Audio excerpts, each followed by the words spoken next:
Hey, how's it going everybody? It's Tanner here, and welcome to a new Ninjago video here on the channel. In today's video, we are taking a look at set number 71746, the Jungle Dragon. This thing retails for about $40 in the United States and comes with 506 pieces. Now this thing is the big dragon of the Ninjago Season 14 wave. Out of the 4 sets in this wave, this is the only one that actually, represents a dragon, and it's a really good dragon at that. In this video, I'm going to be kind of comparing it to some other dragons as I give my thoughts on the thing, and that's a good segue into the big disclaimer here. This is not trying to be a professional review. This is just my own thoughts on this set. You don't have to agree with my thoughts. You don't have to agree with anything. I just want to give my general opinions on this set. And from what I've said so far, I think it's safe to say that I actually really enjoy this Jungle Dragon. I think it's actually one of the best sets, if not the best set, of this entire wave. So let's go ahead and take a look at this set. We're going to break it down individually. Let's talk about the minifigures first, and then we'll get into some of the other stuff. Okay, so in terms of figures in this set, you get 4 in total. 2 bad guys and 2 good guys.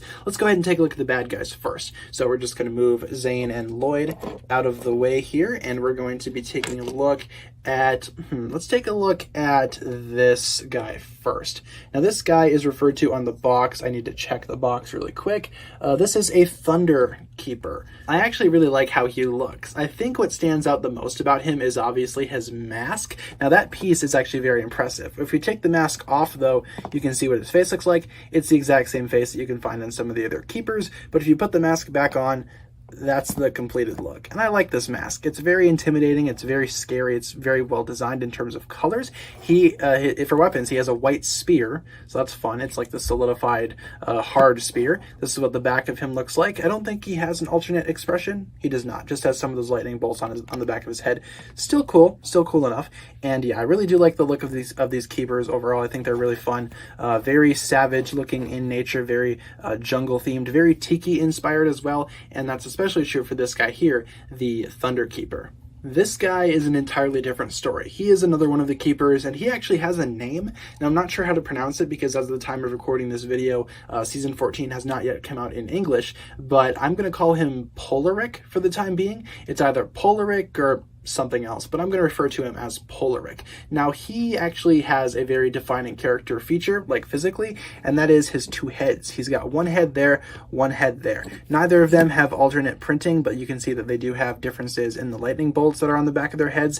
The top head has purple, the bottom head has white. Now, we've seen 2-headed characters in Ninjago before, but this guy is just taking it to a whole other level. You can see the top of his head does indeed have one of those ponytail pieces similar to Nauticon, and he has these 2 little blades as weapons. The printing on his torso is very much the same as some of the other keepers. I will say that's one thing that I don't really care for about these keepers in particular. They kind of share the same printing, and they're not super, individual in that regard, but still, the thing that makes this guy individual is his 2 heads. That's his defining character feature, at least in terms of, physical features. We haven't really seen what his character is going to be like in the show just yet, but I imagine he's going to be super fun considering how he has, 2 heads, and one of them has a mask. The mask is on backwards. You have the option to change that around if you would like to.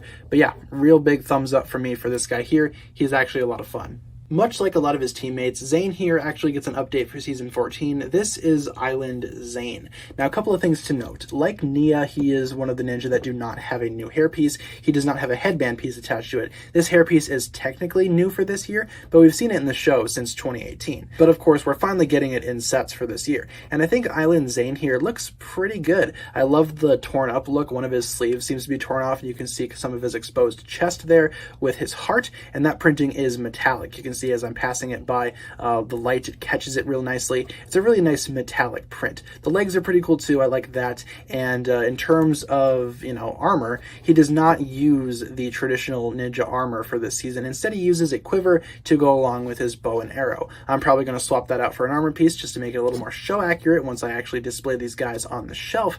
But yeah, let's go ahead and take some of that stuff off so we can see some of the back printing. So this is what the actual back printing looks like, and again, it's very different from what we've seen from the other ninja. Ninja. His is a little more tattered and torn up, and of course if we spin it around back to the front, you can see his face in full. That's what his face looks like without his white half mask. Overall, Island Zane is not my favorite of the Island Ninja, but it's still super fun to actually have him in an updated form. We've talked about Island Lloyd on the channel before in my Jungle Chopper Bike review, but this time he actually has a couple of different weapons, or at least one different weapon. He actually has a new bone piece, which is interesting. I have a feeling he's going to be using that to lure the dragon around or maybe control him. Otherwise, this Lloyd is the exact same one that we actually get in that Jungle Chopper Bike set, which is interesting. I mean, it's fun to get two of these, I guess. He has the same machete as usual, and overall, there's really nothing new that I need to say about this guy. We've seen him before in the Jungle Chopper Bike set, so be sure to check out that review if you want to hear me talk about this guy a little more. Two faces, various expressions there, and overall, he's the exact same Lloyd figure that we've looked at before, so we're not going to spend any more time on him. Speaking of things that we've already talked about before, we get one of these amulets in this set, the exact same one that you get in the Jungle Chopper Bike. In fact, we're just going to bring that one in so you can kind of see how they compare. They're the exact same. Same printing, same color, same everything. Nothing really too new about this. This one looks darker for some reason on camera, but that's just because of the lighting. Either way, I've already talked about this before as well, and if you want to hear my thoughts in depth on this thing, again, check out that Jungle Chopper Bike review. I just think it's a lot of fun though, so yeah, let's go ahead and move on. In terms of side builds, this set does include this thing. It's kind of like a little parasail thing for Zane to attach to, and this thing is really cool. I like how it looks. In terms of a sail, this is all you get, and you can move that around with one of those printed shuriken pieces that we previously saw on the Juniors Electromech. So interesting how they're bringing that in. But yeah, this thing overall looks all right. It's just a little teeny tiny boat for Zane, or a little parasail thing. You can kind of see these little golden dishes underneath. I really like those. It's a different kind of gold compared to what we see with these katana, for example. It almost reminds me of the gold that we see in some of the Monkey Kid sets. In fact, I'm fairly certain that's the exact same gold. We can also see that gold being used again right here, as well as on the other side, so that's interesting. And in order to attach Zane onto this thing, you can see where he kind of stands. He just stands right there. And now this is how he sails around. It doesn't really roll or anything like that, so you just gotta, swish it around as you would. I don't know, it's a nice little side build. It's nice that they're including something small that can be used on the side. But admittedly, it's not the best thing ever. I feel like this thing could definitely use a little bit of improvement, but for this set, I think it's actually really good that they actually included something like this that exists on the side, in addition to the actual Jungle Dragon. And speaking of the Jungle Dragon, here he is. This is the Jungle Dragon, the main thing that you pay for in this set, and this is actually pretty impressive. I think what we can do right off the bat is take a look at the head sculpt, because that's honestly one of the best parts of this dragon to me. I'm just going to go ahead and disconnect the head, or at least the neck assembly, so we can take a closer look at this head in greater detail. Zooming in on it. Yeah, this thing's quite good. It uses the exact same lower jaw piece as the Overlord Dragon. The top of the head is new, though, I think, for this particular line. I don't think Ninjago's used that before. Could be wrong. I have a feeling they'll be using that later on as well. But regardless, you can see how much expressiveness we have here. The printing on the head is very nice as well, and the colors used on the bottom jaw are also really nice. You, of course, can open his mouth, and that's just done using these little skeleton arms back here, done in gray. And you can kind of see what we got going on in there. Very good shaping for a tongue. That's supposed to be a tongue, and when his mouth is closed, it's supposed to appear as though his tongue is just kind of, just leaning out the side of his mouth, which I think is very expressive. Very cool. And the bottom jaw really doesn't fit all that well with this top head mold, but I think for the Jungle Dragon, for how derpy he looks, I think that's appropriate. Much like the Overlord Dragon, one of the biggest complaints about this head mold for me is that the jaw can really get misaligned. So you end up with stuff like that, which does not look right. Looks like he ended up breaking that off or something. But you can open it up very wide like that, and this, you can kind of see how that's all connected in there as well. You also get some horns on this guy. That's cool. In terms of printing, the head is completely printed. This piece right there is a separate sticker, but either way, you can kind of see that this eye as well is a little bit different than the other eye. He's very angry looking at it from this way, but when you look at it from this way, he's slightly less angry, almost playful to an extent. I don't think he's as cute as the Overlord Dragon. You can kind of bend his head like that and kind of, actually that is quite cute. I don't know why bending the dragon's heads like that makes it super cute, but it just kind of does. Again, this neck assembly is really cool. Stickers there, stickers there. I love how this head kind of fits together. I think it works really well. Again, the expressiveness on this dragon is just insane. And of course, that just attaches to the main body, which we can bring back in right now and take a look at this thing all assembled. So the dragon itself is very impressive. Like I said, there's a lot of cool stuff that I want to talk about, particularly the colors.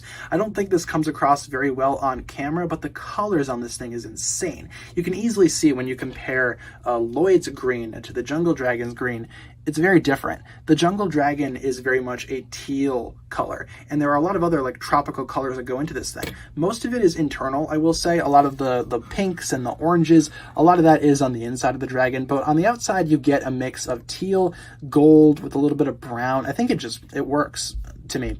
This color scheme is phenomenal for a Ninjago dragon. I think it's absolutely insane how well they pulled this off. Again, in terms of stickers, you have stickers right here, right there, right there. Pretty much on the main body, you have a lot of stickers. Nothing on the legs or the tail. Speaking of the tail, you can kind of see what's going on here. It's made up using a bunch of little Technic pieces, and that does allow you to kind of swish the tail around if you very well wanted to. There's not like a function or anything like that. You just need to swish it back and forth. It is flexible in that regard, and you can kind of see how that works when we take a look at it from the front. You can see how that works. It's very much like an accordion style flexible tail. I don't think that's that bad at all. In terms of wings, this thing does have wings. You can see here. It's the same on the other side. These wings are very basic. They can, go around all over the place. They are connected to a ball joint right here. But yeah, not the most impressive wings out there. You can't really display them or fan them out any more than what they already are, but you can reposition them. In a lot of cases, I've seen people just take the wings off because the Jungle Dragon in the show, his wings, from what we've seen so far, are not this obvious. They very well could change later on. Haven't really seen the episodes as of yet, as of the time of recording this video, so there's that. In terms of legs, this thing does look pretty cool. The claws are basically the same from the front and the back. This claw right here is a little different, but that's just because he actually has a chain attached to it, so I'm not sure the significance of that as well, but these claws do basically articulate every which way you can imagine. They rotate at the wrist. Fingers can move up and down. You can kind of get some of that action going if you would like to. That's very bad, Zippy. How dare you? But yeah, the point is, very well articulated claws for the most part. Very impressive. Speaking of impressive, you also have this little canopy piece here. Taking that off, or not canopy, but a little saddle, if you will. It's a very small saddle. It's not really the best thing ever. It's not the best design ever. But what you can do is, if you take some of the stuff off of Lloyd, you can actually put Lloyd in the little saddle. Might need to take the sword out of his back too. You can see a seat right in there. Lloyd sits right there, and this can attach to the Jungle Dragon, and that's honestly not a bad look. Some other articulation that I didn't really talk about with the legs, obviously you can move these back and forth. These are on ratcheted joints. You can hear them clicking. They go out that far in and, sway every which way. So your basic articulation is there. I'd say the articulation is most impressive in the tail. I really love how they did that. I have a feeling we're going to be seeing more Ninjago dragons use this type of tail design in the future. And the claws are quite nice too. Overall, I'm really impressed with how expressive this dragon is, just like turning the head ever so slightly. Very impressive expressiveness there. Very, very cool. Same thing with the Overlord dragon. I think this new bottom jaw in particular is a very good design. Very like really good. We're going to be seeing that used on other sets as well in the summer wave, but I think the Jungle Dragon makes the most of it. I have a feeling that this dragon, in terms of how it compares to the Overlord dragon, I have a feeling that this thing is kind of, I want to say better, just because it's a little bit more expressive and I love the colors on it a little more. But the Overlord dragon we've been waiting for so long, I can't really compare the two. Either way, this dragon is very impressive. Highly recommend it for any of you guys that like Ninjago dragons. And overall, that's going to pretty much do it for my thoughts on it, I suppose. I just love the thing. I think it looks fantastic. No real complaints from me. Really impressive dragon, really expressive, and I can't wait to see what his character's like in the show. We know that he has a name. His name is Zippy, and I hope we get to see a lot more of him in season 14 than what's rumored so far. So there you guys have it. That's been my look at set number 71746, the Jungle Dragon. What a fantastic set. I really enjoy this dragon. It's not the best dragon that Ninjago has ever introduced. However, it's leagues better than some of the recent dragons that, come to mind like right away. So I guess that's a plus. Overall, though, I really enjoy this thing. I love the figures. figures. I love the colors of the dragon. The building experience was really fun. Had a lot of fun putting this thing together. Just the colors in particular are just so nice. And unfortunately, my camera doesn't really do it justice, but I really do enjoy the jungle dragon. It's a lot of fun to display and mess around with, and I feel like if you guys are a big fan of dragons, you're definitely going to enjoy this one particularly. The only thing that I can really complain about is the wingspan being not, impressive, but who really cares? It's a land-based dragon at heart, so it doesn't really need wings to begin with. It's essentially a giant playful lizard. So that's going to pretty much do it for my thoughts on this set. Let me know down below in the comments what you think about it, and hopefully you guys enjoyed the video. Let me know your thoughts on the video down below as well. That's going to pretty much wrap it up for my thoughts. If you enjoyed, feel free to like, comment, subscribe, do all that fun stuff, and check out the links down below in the description for other forms of social media. As always, big shout out goes out to my Patreon supporters, including once again the marvelous Jan. Thank you guys so much for watching this video once again. My name is TannerFishies, and with that I bid you farewell.